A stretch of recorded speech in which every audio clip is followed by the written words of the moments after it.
video is going to be a bit of a test, a bit of myth busting on something I've wanted to show you lot and prove to everybody for years, and I've never had a really good way of doing it.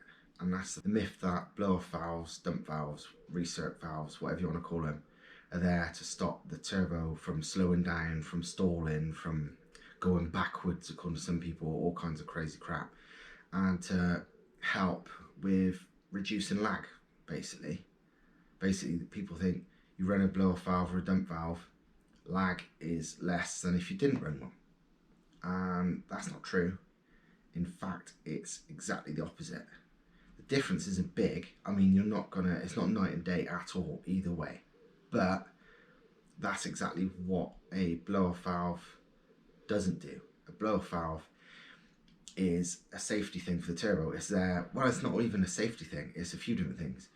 It is classed, technically, I think it was first originated as a safety thing, because if a turbo's got a weak shaft, it can't really handle off-throttle compressor surge at all. Off-throttle surge is not bad. On-throttle surge can wreck turbos easily. Off-throttle, not really. But if you've got a weak shaft and really high boost, some old Garrett T4s, I remember, were like susceptible to that at like 30 psi plus. Sometimes they would snap a shaft if you didn't have a dump valve fitted. But generally, and I've seen some old Porsches as well, which were like that, but almost never, which is why you almost never see any motorsport vehicles with any kind of, blow-off valve, dump valve, recirc valve, anything. They've just got nothing, hence the chatter noise you nearly always hear. Another reason they're there, and it's a big reason, and it's even in a lot of factory workshop manuals, is named a noise suppression device for that reason, is they're there for getting rid of any turbo noise. Obviously, if you had a vent to atmo dump valve, it would go shh. If you had no dump valve, you often get chatter noise. But if you've got a recirc valve, and an airbox, you're likely to hear fucking nothing. And that is why a lot of cars have them as standard to stop any kind of noise. Once back in the day, I worked at a main dealer in the service department, and we'd sold a very slightly modified STI Scooby to somebody. This was when they were pretty new. It was a classic. And they came back about a week later thinking something was wrong because of the chatter noise. They'd heard chatter. It still had the standard recirc valve, but it had a HKS induction kit on it, I think it did. And they could slightly hear the chatter, and they thought something was broke. They thought that was a problem. They didn't like it either. They wanted it sorted and got rid of. So yeah, a lot of it is because OEM type people, your standard average Joe, don't want to hear fucking chattery noises or whatever every time they let off the gas. We might all like it, but in my opinion, it's a myth. But one of the reasons some people say a recirc valve is there as standard on cars is because MAF sensor cars won't run properly without them. In my experience, that's bollocks. They do. Every single one I've ever tried, if you blanket off and run nothing, they still run fine. They don't like it if you run a vent to atmo dump valve, because that confuses the MAF sensor and they run rich. But nothing at all, they are fine. Some cars, my Volvo is a perfect example, but it's rare.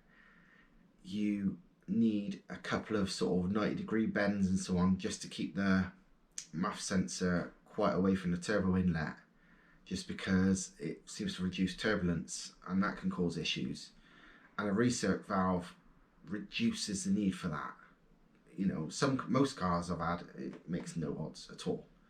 But on the Volvo, and occasionally on a couple of cars, if you had the MAF right near the turbo inlet and no recirc, it doesn't like it. It can act a bit funny when you get off the gas, and sometimes idle too. But on mine now, I've realised if I've got the MAF a fair way from the turbo inlet and a couple of 90-degree bends, it makes no difference. It runs completely normal with no blow-off valve at all. So, I've said this a million times to people, and people still don't believe me. Some people do, of course they do. But a lot of people are still like, no, you got to have a blow off valve, you know, to reduce lag, to stop the turbo fucking stalling, spinning backwards, all that crap. And it ain't true. But how do I prove it? The obvious way, and this is why I know it's fact and not just my opinion, because I've seen it with my own eyes, is a turbo RPM sensor. If you run it with and without a blow-off valve with a turbo RPM sensor hooked up, you can see that without the blow-off valve, the turbo RPM stays way higher. Unfortunately, I haven't got a turbo RPM thing. I mean, a turbo RPM thing, as well, it certainly proves they don't stall or run backwards like people think. In fact, they stay a bit faster with nothing at all, hence less lag. So, but I haven't got one of them, and they're not too easy to sort of fit unless you've got a turbo that's already got the port machined in and all that. But then the other day I had an idea, a really good idea, and I'm going to try it today, and this is what this video is about. Basically, on almost all of your cars, the boost gauge will be hooked up to inlet manifold, you know, pressure and vacuum. So after the throttle body. So you see boost when it's on boost, and when you close the throttle, all you see is vacuum because it's the inlet manifold. But that doesn't tell the whole story. That don't tell you anything about what the turbo's doing. So I have adjusted the pipework, and I'll show you in a minute. So it is showing you, the boost gauge is showing you purely pre-throttle pressure. So there's going to be no vacuum. It just show you what the pressure's doing from the turbo. So it'll show you on boost, the boost will be normal. Just off boost, well, what will we see? Will we see it just go instantly to no pressure because, you know, the turbo's not working anymore? Will we see, well, what will we see? In theory, in my head, going by what I've seen and what I've experienced, is with no blow-off valve, we will see the boost not suddenly disappearing when you let off. You know, you won't stay at full boost, but the boost will gradually, along with compressor surge, you'll probably see the boost gauge wiggling all over the place. But you should see the boost gauge still be on boost for a little bit, even though I've closed the throttle. Whereas with a blow-off valve, a reset valve, whatever you want to call it, the boost should pretty much drop straight to nothing, because that's what its job is. And in that case, that proves perfectly that it's correct. A blow-off valve does not help response. In fact, it gets rid of your boost. Having no blow-off valve keeps the turbo on boost a bit longer, even though your throttle's closed. I'll put up some pictures on this video to show you and explain, or at least try to. Even if you look at the compressor mat of a turbo, it kind of hints exactly what I'm saying is correct, because you think about what the compressor's doing when you let off the throttle. On a car with no blow-off valve or anything, when you close the throttle, the air's got nowhere to go. So the boost technically should spike up, so higher pressure, and the flow pretty much goes to nothing. It's got nowhere to go. So flow goes to zero, pressure goes high. And if you look at any compressor map, that is in the surge zone, as in off to the sort of top left of the map.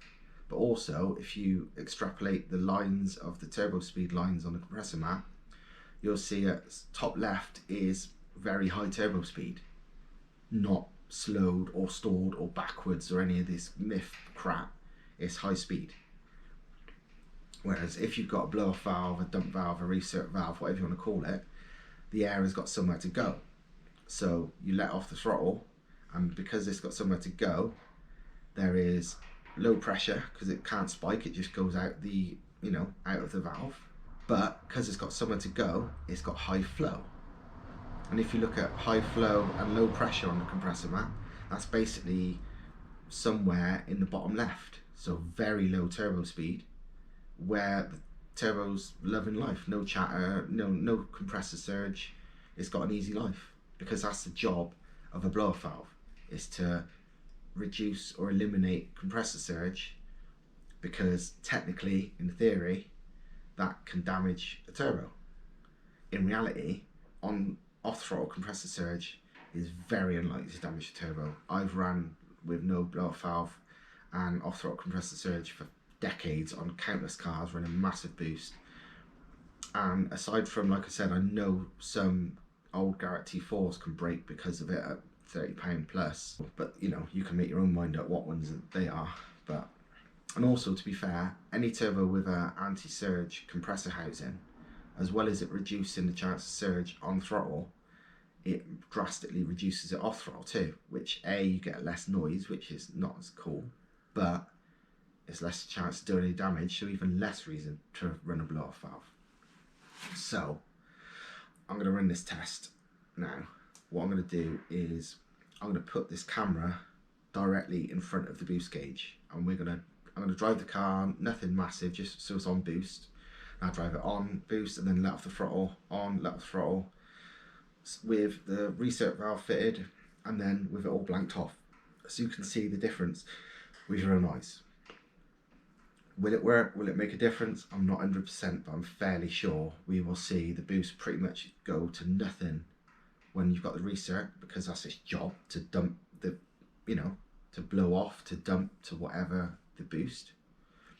But with nothing, I reckon we will see maybe a little spike in boost, or maybe it'll drop down, but not fast. I reckon it will, you'll probably see the gauge shaking as it's technically compressor surging a bit, but it'll take a while, a couple of seconds probably, I don't know, to go back to no boost, or, you know, very little boost. So let's find out. I'll show you the setup now, and hopefully this will be a massive myth busted, because for as long as I remember, even I believed it back in the day, dump valves were there to increase turbo response and to stop them turbos from slowing down or stalling or bloody going backwards, all kinds of crazy crap. So let's maybe prove it or not. Like I said, performance wise, I don't believe you'll see a massive difference, but believing you have to run one to reduce lag, that's just wasting your money, and it's just stupid. So let me see. Right, I'm going to do the test on my Volvo just because it makes no real difference what car I do it on, and this is the one that's got all the right parts to do it. So, as I said, to get rid of the worry of needing a blow-off valve to stop the MAF sensor from having a fit, these two 90-degree bends and the MAF being, you know, 1.5 foot away or so, seems to cure it. I got that trick off some guys with Pulsar GTIRs because they have the same issue, and it does work. I can run without this and it runs fine. The car's got a bigger turbo, bigger injectors, so on, but it doesn't matter. A turbo engine's a turbo engine when it comes to this test.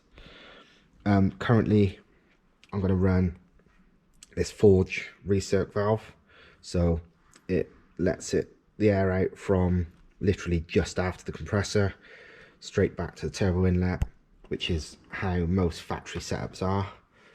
The Forge blow-off valve's got a relatively soft spring, so it opens no problem, so it's not going to stay shut and give false bullshit results. It's a good quality high flowing piston valve as well. Forge stuff is top quality, so it flows plenty. I've actually even enlarged the inlet and outlet T-pieces a little bit so they can flow as good as they can. Regarding the boost, it is coming, the boost gauge is reading directly off the compressor outlet now, so like I said, it will tell you exactly what the turbo's doing. If the turbo's not producing any boost, it will show that. If it's still boosting off the throttle, it will show that. So yeah, this is gonna show once and for all what the hell's going on. I'm gonna now put this camera directly in front of the boost gauge, and we will just go for a drive. I'm not gonna give it stacks, I'm just gonna bring it onto sort of a bar of boost or so off, you know, so on, and let off completely. And I'll do that over and over again, and we can see what the boost gauge is doing. And then I'll go back and blank this off with some blanking plugs, and we'll go do it again and we'll see the results. No bullshit, no theory, no talk, just fact. Right,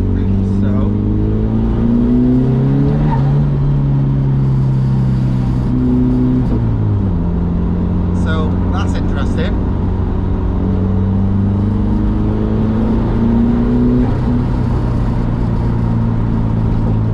Boost doesn't instantly go back to 0, even with the blow-off valve.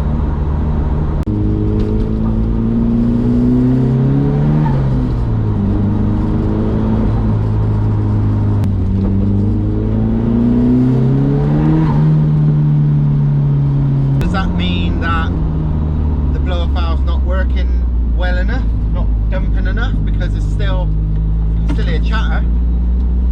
I'd be inclined to say that between 0 and 5 psi, you may as well count that as the same on this gauge, because it's clearly not particularly accurate. But it's how quick it gets back down to there is probably the key here.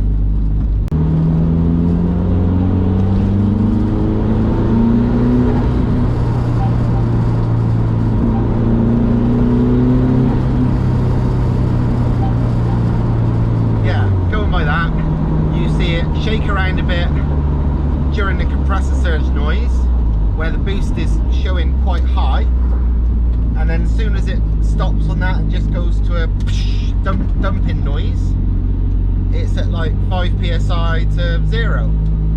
So that's kind of what I thought, but it's a shame I've got compressor surge, because that's artificially, well, it's kind of proven what I said about trying it with no blow-off valve.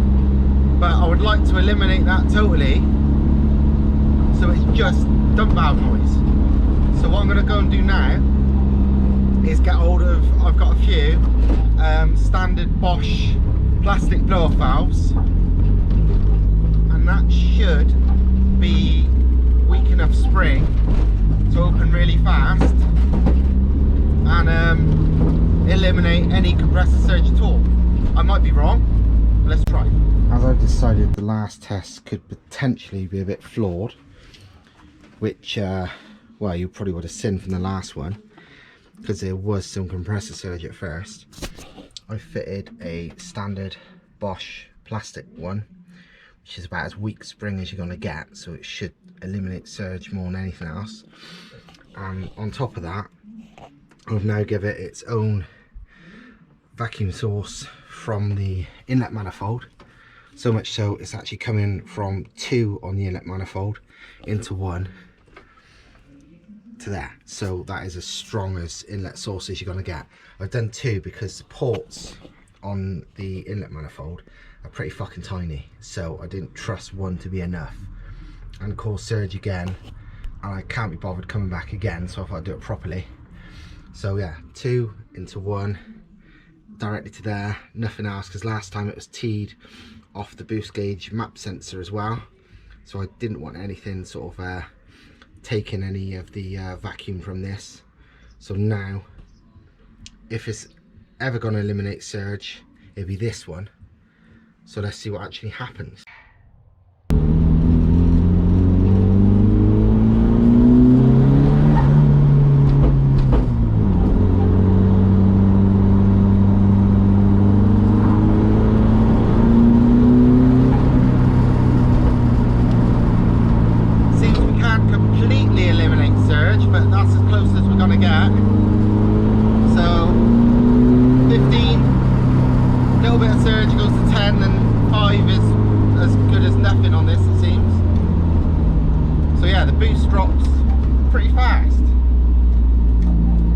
The turbo's obviously slowing down. It's letting all the boost out of the blow-off valve, as you'd expect, and the boost is dropping pretty fast, as you'd expect.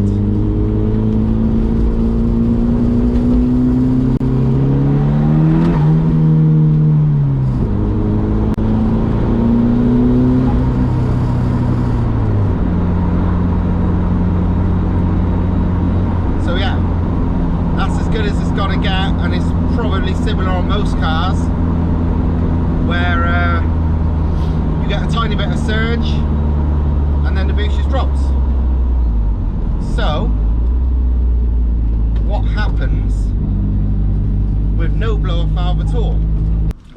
So that's test 2 complete. And yeah, as you can clearly see on the boost gauge and hopefully hear, as it does a little bit of compressor surge, the boost stays relatively high. Still drops, but it's at like 10 or so, shaking around a bit. And then as soon as that stops and the blow off valve opens, it wiggles, you know, between 5 and nothing, which is kind of exactly what I was saying.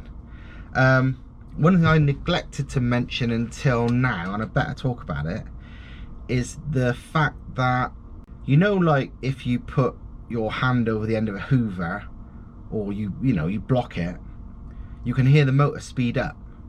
And the reason is it's running in a vacuum. And if it's running in a vacuum, as in it can't push any air, if there's no airflow, there's no work for the compressor to do, so it speeds up. A turbo's no different. So if the blow-off valve's open, there's airflow, as in the turbo's got work to do, which is why it slows down faster. If the throttle is shut and there's no blow-off valve, there's no airflow. There's pressure a bit, but no airflow. So the turbo has basically pretty much no work to do. It's very similar to you know, like I said, blocking a vacuum. Not exactly the same, but same basic thing. So it doesn't slow down as fast. It still slows down a bit because there's far less exhaust gas, and that's what's turning it, unlike an electric motor or a supercharger, for example. You know, it's powered by the exhaust gas, but it slows down slower because it's not pumping air anymore. I've talked about it and shown it quite a few times on the Stav-Tech page on Facebook, and it's kind of been shown in a couple of videos that I've posted in the past. But back in the day, Formula 1 turbo engines, for example, and rallycross engines often had a throttle plate in front of the turbo, in front of the compressor inlet, and that's for the same basic thing, but kind of more effective because it's stopping it. You know, that is even closer to the old putting your hand over the hoover thing. Is it had a throttle plate, so it was closed off throttle. It opened, they were pretty much fully open by about 25% throttle or so, but it basically strangled the turbo when they let off the gas, which kept the turbo speed far higher than it would if it was open. Right, here is the third and final setup. No blow-off valve at all, blanked off.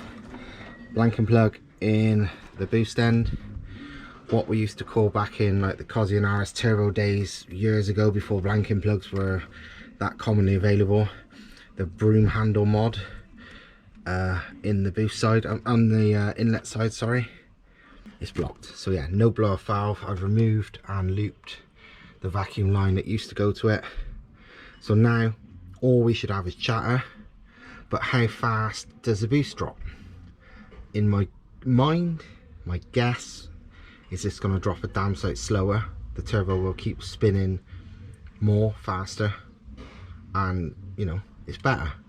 Obviously the higher the boost is when you get back on the gas, the faster your response is. So let's see. Right, test number 3, no blow-off valve at all. What's it gonna do? In my mind, you'll see the gauge flutter about like crazy as it chatters, but unlike the blow-off valve where it stays at like 10 psi fluttering for a little second before the blow-off valve really fully blows off, has that got much of an effect, whatever you want to call it, this probably lasts a lot longer, meaning the boost, even though I'm completely off throttle, stays far higher for far longer, which, if you've got any understanding of how turbos work, gives better throttle response. I mean, do you wonder why all the, you know, rally cars and any kind of race car, all you hear is turbo chatter, and why they don't run blow-off valves? Because they want as much turbo response as they can. And I reckon that's what we're about to find out. So let's have a little drive. See the gauge actually fluttering around a lot more straight away actually. So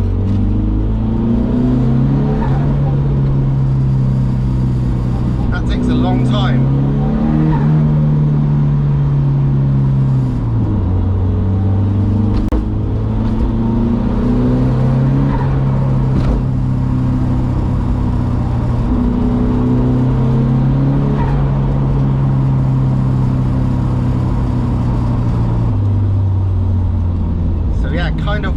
expected to see, the boost gauge takes a lot longer to go back down to 5 or 0 or whatever.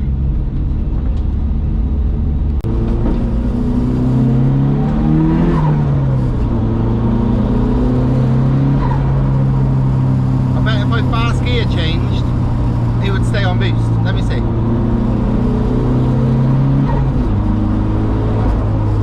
It never dropped below 10 psi even on a gear change, and that wasn't a full throttle change. That was me letting off, just changing gear, and this is, you know, a clutch change. It wouldn't have, let's try it again.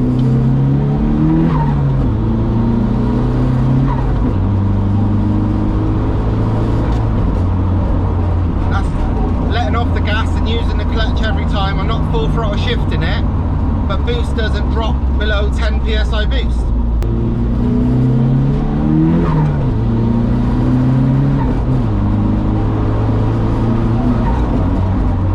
I mean, that's not me revving the car. I am not even going over like 3,500 RPM. This is literally as minimal as you can get. Let's give it a little bit of revs to see if it takes longer actually.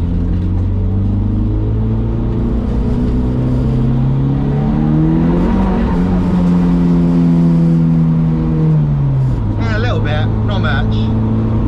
Yeah, with no blow-off valve, boost pressure stays higher for longer with a closed throttle.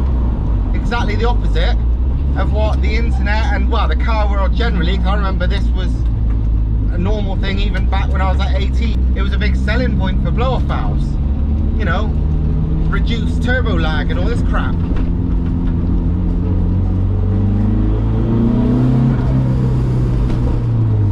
Sounds better too, but that's besides the point.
So there you have it.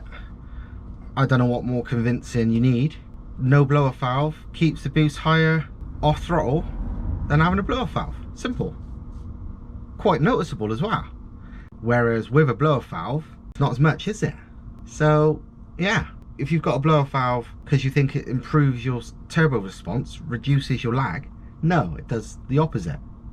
Not wildly, doesn't make your car super laggy unless it's knackered, but does it make it faster, more responsive?